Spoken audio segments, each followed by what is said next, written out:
found yourself on another episode of Locked On Bulls. In today's episode, me and Pat are going to talk about our biggest questions surrounding the Chicago Bulls coming out of the All-Star break. We're also going to talk about the Bulls making history over the All-Star break without having a single representative at any other events. We're going to talk about all that, plus Doug Collins, a finalist to make the Hall of Fame. All that and more on today's Locked On Bulls.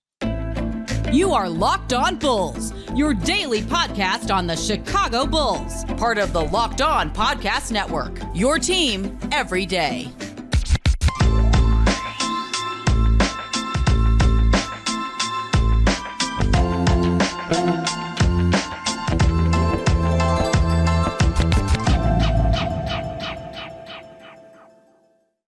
Thank you for tuning in to Locked On Bulls, member of the Locked On Podcast Network, where it's your team every single day. That's Pat the Designer, host and creator of the Windy City Breeze and host of the Chicago Bears podcast over at ESPN 1000. I'm Haize, host and creator of Chicago Bulls and Chicago Bears Central YouTube pages and podcasts. And today's episode is brought to you by nobody, just us. With that said, let's go ahead and get into the first topic for today. We prepare for this show. I swear we do. Yeah, absolutely. So Pat, we are currently in the All-Star break. The Bulls don't play again until Thursday. Yep. So naturally, it leaves us in a place to be able to reflect on the team, things like that. I want to throw it over to you. What are some of the biggest questions you have surrounding the Chicago Bulls heading into the rest of the season? Who's the young bull that takes the next step? Who's the young bull that hits the wall? We got a lot of young players on this team. Dalen Terry has played more minutes, but still spaced out, right? Julian Phillips has played more minutes, but still spaced out. But now we're at a different point in the season. Are they going to be able to keep up even the small level of play? When you play a different amount of games, your preparation doesn't change. You're still getting yourself ready to go in games. Maybe you're not playing as long, but there's still that possibility for you to hit that rookie wall. Who's going to take that next step? Ayo Dosunmu was really shown out over the last, 15 or so games. He's looked a lot better. He's looked a lot more competent on the offensive and defensive end. Seems like the Bulls have something special in here. Is there one more step, excuse me, that you can see him taking into becoming possibly a legitimate starter heading into next season where you feel like, he's figured out what his role is in the NBA? I mean, you guys know how I feel at this point, right? Like I don't think we're going to get this drastically different Bulls team. I don't think that we're going to have another month where we win at a 60% win percentage and all of a sudden we're talking about this Bulls team at the 6th seed, unless somebody steps up. One of these young guys takes that next step. I think those are two of my biggest questions because Coby White's here and he's just looking for help right now. Yeah. I mean, well, here's the thing. I'm not really worried about any of the young players hitting the wall per se, just because we just haven't seen it. I agree with you. Like, can Ayo continue to develop? That's a big question. And he's going to have more opportunity, of course, with Zach LaVine. Now we know that he's out the rest of the season. And AC's bound to miss a couple of games here and there as well, where he's going to get an opportunity to step up. He'd be diving. But the question that I want to actually throw to you in this one is I know we're trained to think rookie walls and things like that. Coby White is leading the NBA in minutes right now. Right now, he's playing almost 5 minutes more than the most minutes that he played, and that was only a 54-game shortened season in 2021-22, his second year in the league. Do we think with the minutes that Coby White's been playing and the new workload that he carries now for the Chicago Bulls offensively that we could see maybe him hit a version of that wall at some point this season? Or do you think this All-Star break is going to be good enough to kind of get him ready to rear up for – we got 27 games left on the season. You think we can avoid any kind of slump or anything from Coby the next 27? I think what's hilarious is we might have already seen it, right? Like Billy Donovan's been Billy Thibodeau out here, hasn't he? Like, let's be 100% honest.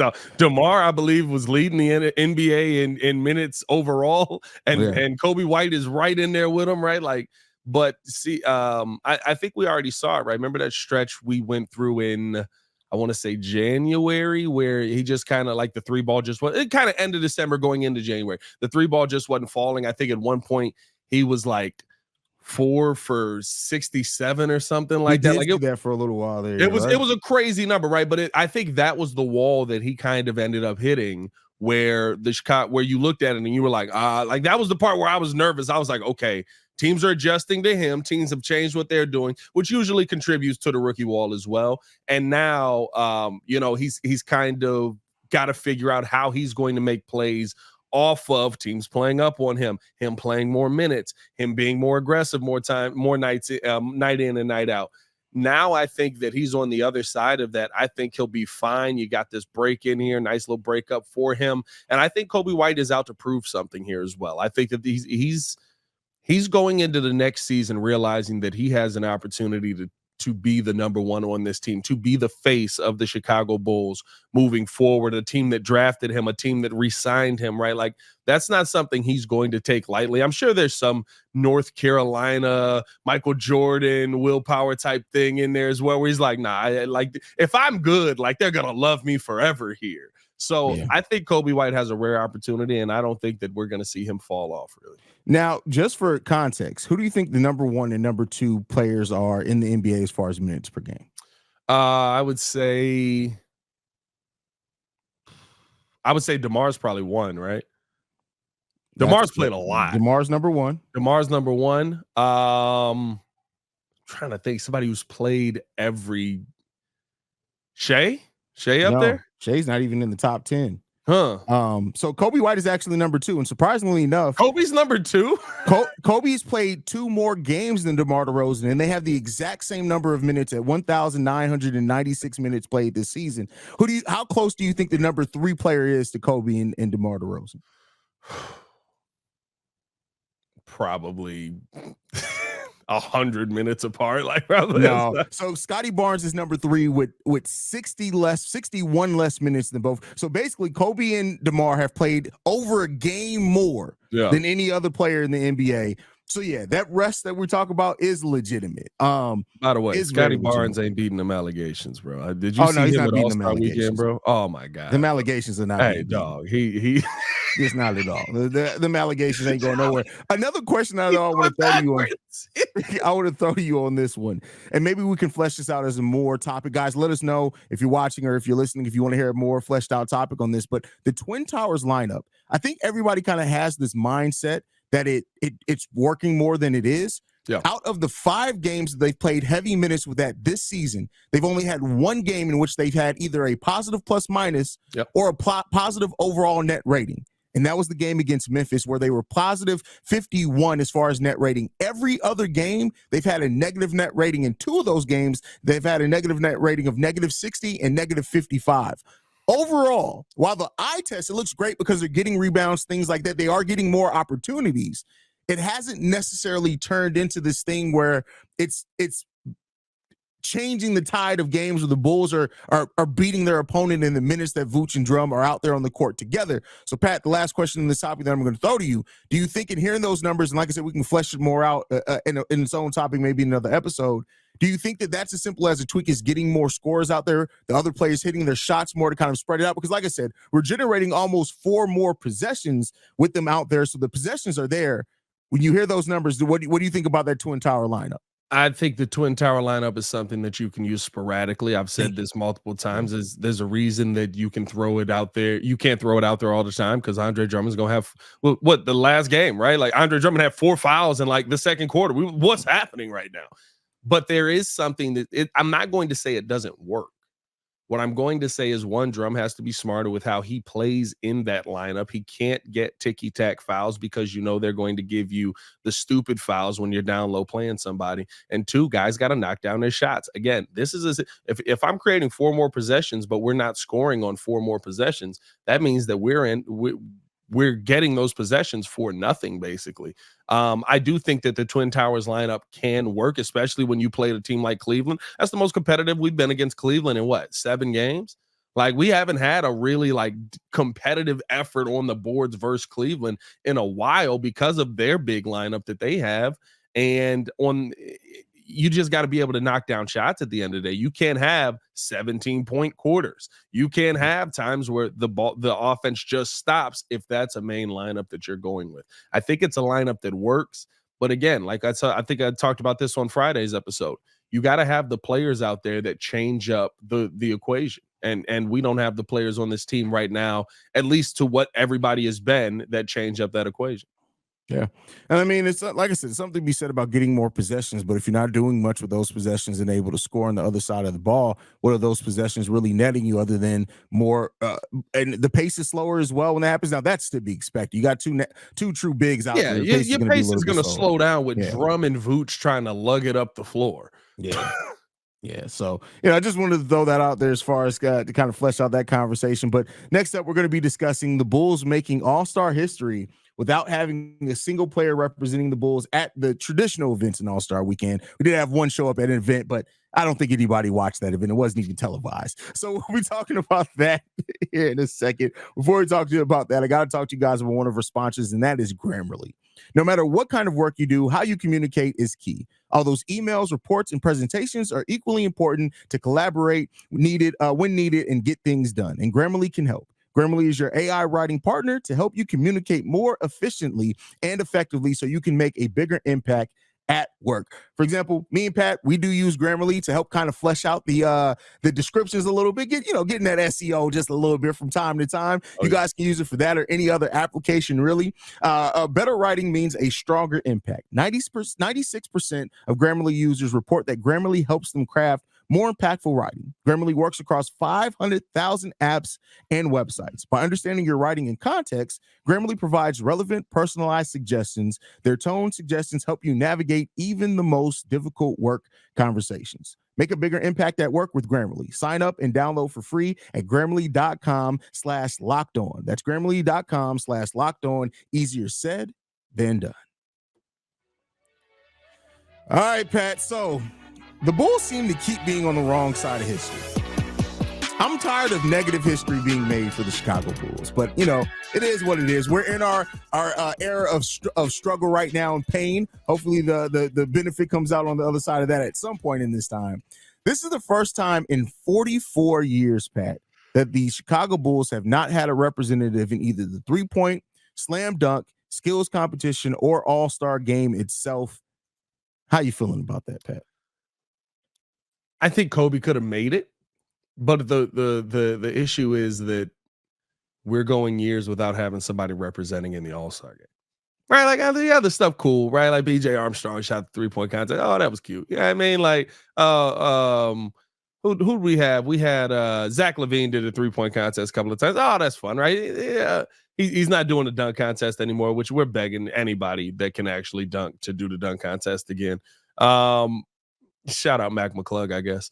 But like it's more concerning to me that you don't have players that at least feel like they should be snubs for All-Star games. Like, remember the couple seasons where it was like, yes, the Bulls are losing, but Zach LaVine's playing at a level where it feels like he should be an All-Star. Like that. Like if we get back to that, I can almost deal with that. But I mean, listen, there's nobody on this team that felt like they should have been on the All-Star team. DeMar didn't feel like that. Kobe maybe just from a most improved if he didn't have the slow stamp, start, I think he probably would have got in. But I think even with that, right, even with you're not getting in when it's in Indiana and they're going to take their on the cusp players before they take yours. You know what I mean? Like, so I liked what Kobe's done this season. I think that, like you said, maybe if he had done it the entire season, there could have been a conversation for it. But the problem with where we're at right now and the fact that that streak has come to an end is that there's nobody on this team that I look at and I'm like, yeah, he should have been an All-Star. Or next season, he'll be an All-Star. I get it. But like, to me, I guess I don't put that much weight on it in the sense, like I said before, when we kind of had this conversation, All-Star game has become a popularity contest. And there's no team that's looked more frowned upon about being mid than the Chicago Bulls. But then on top of that, when we did have an All-Star in Zach LaVine before DeMar got here and, this team was actually winning basketball games, we were a 30-win team. We had an All-Star and nothing really came out of it, the win side. Like, right. I'm more, and I get it, the All-Star game is this event, and it feels great to have your representation at this event that everybody's kind of at, and you get to say and look at, here's my player, that's all great and rah-rah. But I say this, I feel better right now about the growth that Kobe White has had than what I felt about when Zach LaVine was an All-Star those years where this team was still sucking. And the reason why is because not only has Kobe grown per the output and the statistical, but we're seeing an actual leader grow in front of us on the court. And to me, that resonates a little bit more as far as in hoping that we're going to, at him being a building block, not to say I ever doubted Zach LaVine being a building block. I think I just look at it for on the basketball on the court.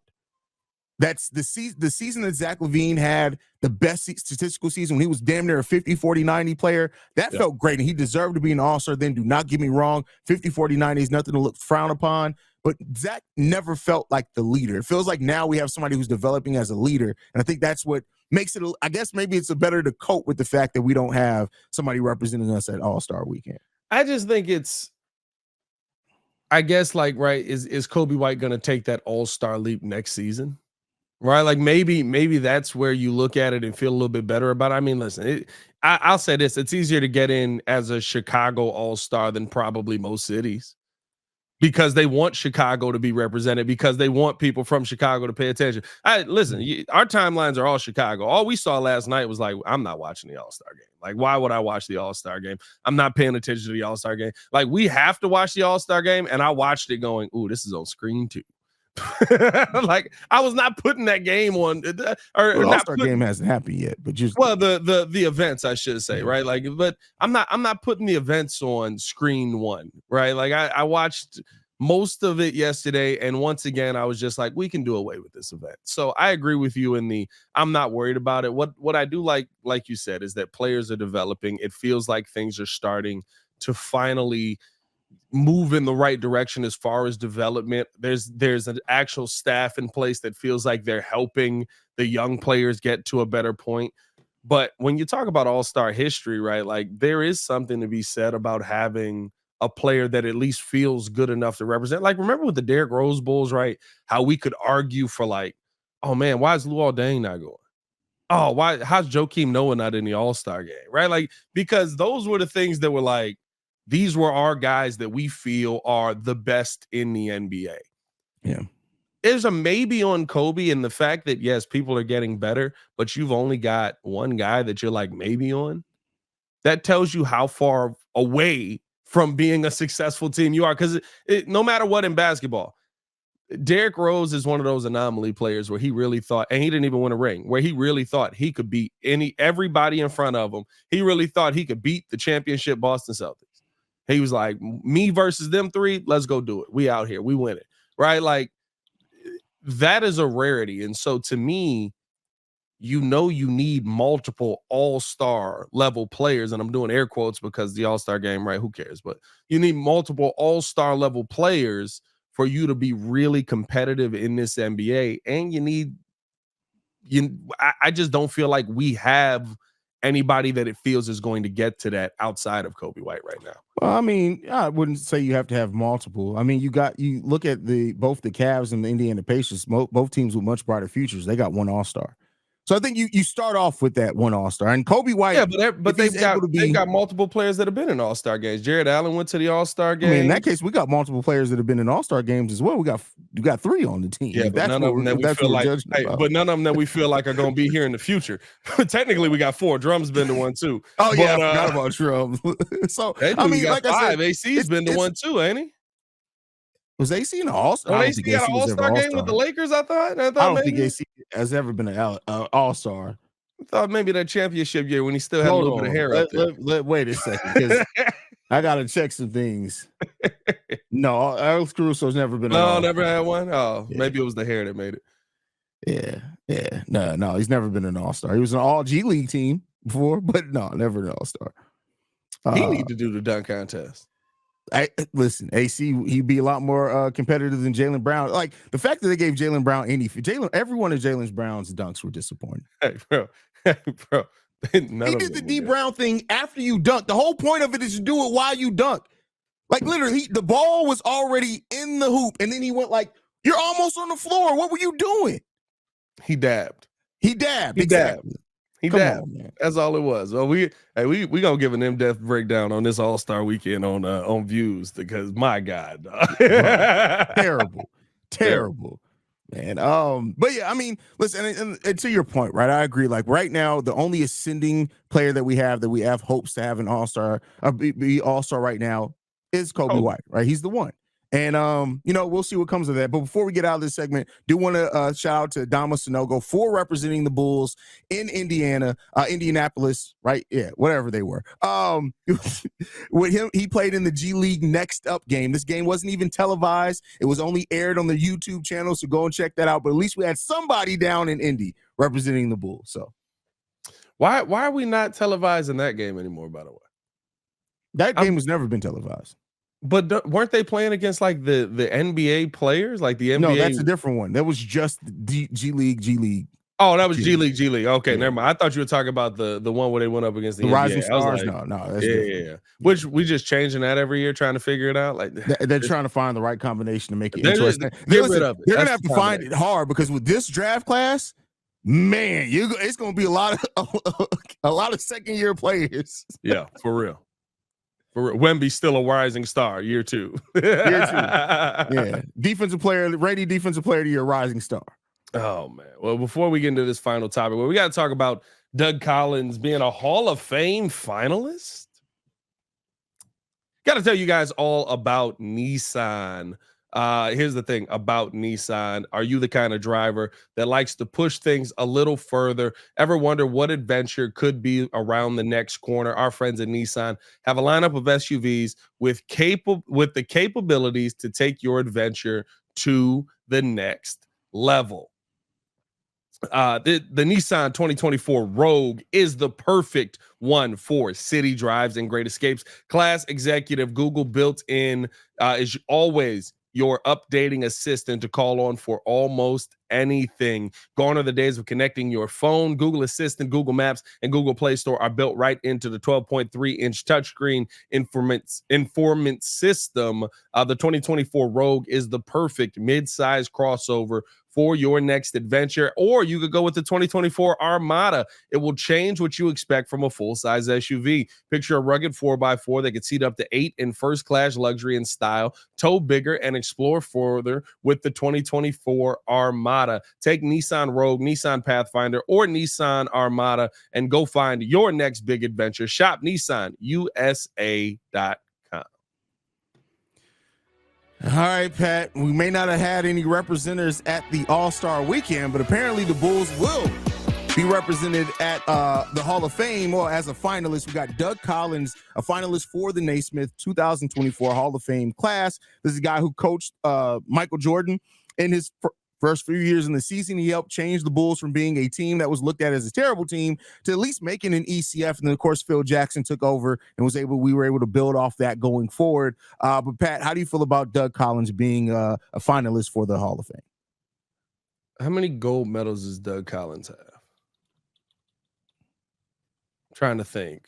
I'm trying to find that right now. Like I'm sure he has a few, right? Because I'm just trying to figure out why.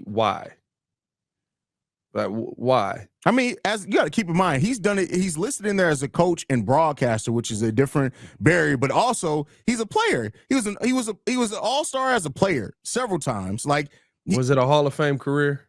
No. I mean, but that's the thing. When you go in as a broadcaster, it's about your contributions to the game of basketball. It's not necessarily about your individual accolades. It's about a combination of everything that he's done for the game. This is why everybody. It's the Basketball Hall of Fame, not just the NBA Hall of Fame. I don't know what he did in college. So. This is why everybody looks at the Basketball Hall of Fame as a joke. Doug, when you think Doug Collins, you do not think Hall of Famer. I don't even think Hall of Fame broadcaster. And that's fair. He was a cool broadcaster. He was not an amazing broadcaster. I wasn't running to my like. What is Doug Collins' go-to quote that you think of? Heck, Mark Jackson. People don't even like Mark Jackson. Mama, there goes that man. You know what I mean? Mike Breen, bang. Like what is Doug Collins' Hall of Fame career? Because he was in the room with Michael when Michael was amazing. Like, dog, this is why the Hall of Fame in the NBA is an absolute but I think that's joke. Part of the problem. It's not the NBA Hall of Fame. I think that plays a big part into it. Why is Yao Ming in there? Why is Tracy McGrady in there? Why, like, listen, Derrick Rose is going to get in. You literally can go, why is Derrick Rose in there? Now, I can make an argument for him. He'd be the only MVP not to get in. Basically, if you win an MVP in your NBA career, you're going to make the Hall of Fame. You win. Right? But you could sit there and say the career wasn't long enough. Like, there's arguments to be made, but like as the Basketball Hall of Fame, it's an absolute joke because you're just throwing people in there that have been a part of basketball for a long time. Doug Collins was not a Hall of Fame player. He was not a Hall of Fame coach. He was not a Hall of Fame broadcaster. So which part of his career is Hall of Fame? By the way, no gold medals. Now, I don't know if this is telling me this is a player, but I mean, oh, you know what? If I'm not mistaken, he got robbed of his gold medal. He got robbed of his gold medal. He was on I want to say he was on the 72 team that they ended up making play. Remember, they kept making them replay it because they wanted, who was that, Russia or Serbia to win? And it was at home, so they kept making them replay the play, and it was like, oh, snap. Like, I guess in theory, he got robbed of his gold medal. I believe he was on that team, but there's nothing about Doug Collins' Hall of Fame. I'm sorry. The Hall of Fame is supposed to be for the greatest in basketball. Doug Collins does have two quotables, but he hasn't been in broadcasting so long that nobody remembers them. I had to go back and look them up real quick and listen to it. I do remember it being said, but this was when I was a youngster. Let me ask you this: do you remember these quotes, Pat? When your teammate looks you in the eye and holds you accountable, that's the greatest kind of leadership there is. You remember that quote at all? Didn't he say that while he was with Michael, though? Wasn't he a coach there? A coach where? I think he was coaching the Bulls when he said that, I thought. Let's see. Because he was talking about Michael holding somebody accountable after the game. I thought he was coaching the Bulls. I might be wrong on that. So it looks like that quotable actually came about when he was broadcasting in the 80s for college. Okay. He maybe said it again there about Michael, but he probably went back to the well. Okay. And then the second quotable from Doug Collins that he's credited with, to change your team, you must change their comfort zone. Yeah. Okay. I'm not saying they're great quotables. I only went and looked it up because you said what quotables does Doug Collins have. I was like, that's a good question. Hey, listen. Here's the thing. Nobody's quoting that. There's one here that he said. I don't ever remember saying this. This is what they also have listed as one of his best quotes. The one thing about players today is that they're very sensitive and very fragile. They didn't grow up with tough coaches. I don't know when he would have said that. I agree with him. I agree with that. I don't know. I just don't know when he would have said. Here's the thing, and I don't want this to come off as like slandering Doug Collins, but to me, the Hall of Fame is for the greatest of the greats. And at no point can you tell me Doug Collins was the greatest of the greats. He was the best of the goods, right? Doug Collins was a really good head coach. He was a really good broadcaster. He was a really good basketball player. He was not great. And the Hall of Fame to me is about being the greatest of the greats. And so when I hear Doug Collins, and he's not even in, right? But the fact that he's a finalist for it is just like, we didn't have nobody else. Like that's how it feels to me. Like you didn't have, and that's how the Basketball Hall of Fame has felt to me for years. Right? When they put Yao Ming in, I literally was like, I like Yao. I grew up watching Yao. I was entertained by Yao. But are we putting Yao in just because he could block Shaq's shot? I mean, this is a class. You want to go over the class? You want to hear from the class? Let's do it. All right, so finalists for players: Chauncey Billups, Vince Carter, Michael Cooper, Walter Davis, Bo Ryan, Charles Smith. How many get in? I don't remember. I don't even remember how many get in. Women's committee finalists: Marion Washington and Simone Augustus. They'll both get in. They'll both get in. There's only two of them. Veteran committee finalists: Dick Barnett, Harley Redden. International finalists: Michelle Timms. And then contributors committee finalists: Doug Collins, Herb Simon, and Jerry West.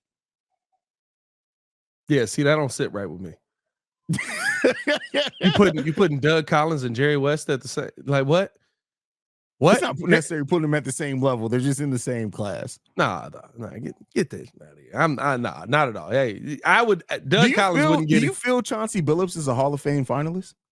Like, did Chauncey, when you look at Chauncey, does he have a Hall of Fame career? Do you? I think Chauncey had an amazing NBA career for especially what he was able to do, the heights that he was able to get to, the leadership, and where he was drafted at. But I don't think Hall of Famer when I think of Chauncey Billups. I don't think Hall of Famer when I think Chauncey, but I think Hall of Fame season when I think Chauncey. That season where they do end up winning the championship, they shouldn't have been there. That's fair. Right, like they shouldn't. They're like literally everybody's like, who's the best player on that team? She. Like Chauncey. It was Chauncey was the best player on that team.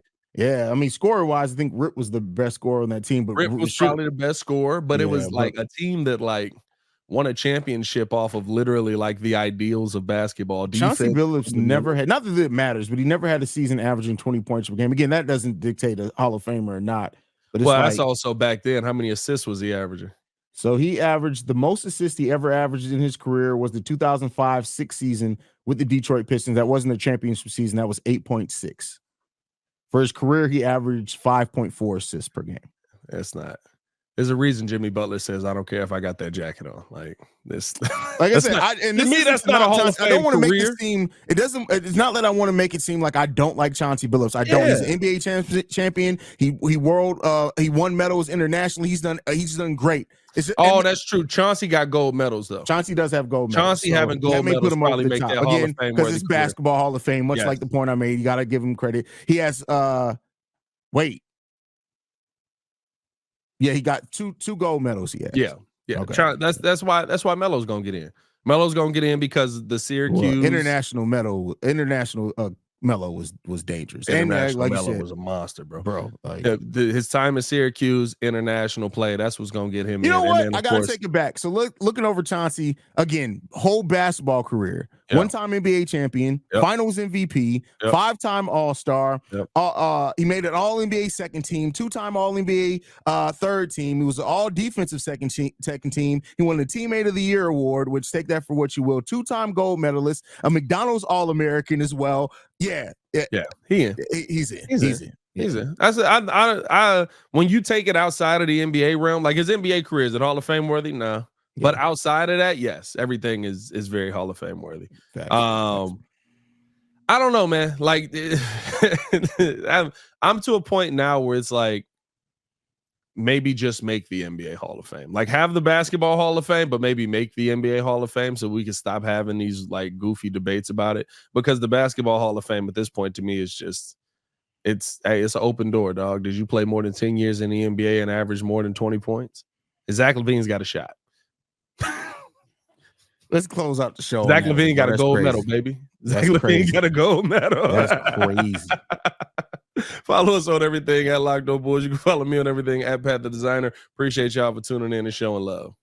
Absolutely. You can follow me at CEO Haize. I want to thank you guys for tuning in to another episode of Locked On Bulls. We are free and available on every podcasting app and platform of your choice, as well as YouTube for Pat The Designer. This has been Locked On Bulls. We out here.